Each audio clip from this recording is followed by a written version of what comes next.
Andhraprabha Tirupati bureau అందించిన సమాచారం ప్రకారం తిరుపతి జిల్లా పెళ్లకూరు మండలం పరిధిలోని పెన్నేపల్లి గ్రామ సమీపంలోని అగర్వాల్ స్టీల్ పరిశ్రమలో బాయిలర్ పేలడంతో భారీ మంటలు చెలరేగి 6 మంది కార్మికులకు తీవ్ర గాయాలు కాగా మరికొంతమంది స్వల్ప గాయాలయ్యాయి. దీంతో పరిశ్రమ యాజమాన్యం క్షతగాత్రులను సమీపంలోని నాయుడుపేట్ ప్రభుత్వ ఆసుపత్రికి తరలించి మెరుగైన చికిత్స నిమిత్తం నెల్లూరుకు తరలించారు. గతంలో కూడా ఈ పరిశ్రమలో బాయిలర్ పేలిన ఘటన చోటు చేసుకుని ఉందని, మళ్లీ అదే ఘటన పునరావృతం కావడంతో పున్నేపల్లి గ్రామస్తులు ఎప్పుడు ఏం జరుగుతుందో అన్న భయాందోళన వ్యక్తం చేస్తున్నారు.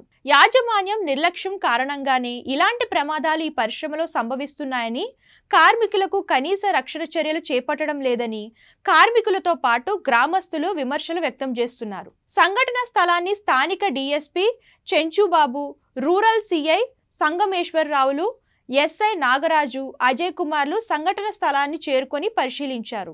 పెద్ద ఎత్తున ఎగిసిపడుతున్న మంటలను అగ్నిమాపక సిబ్బంది అదుపు చేశారు.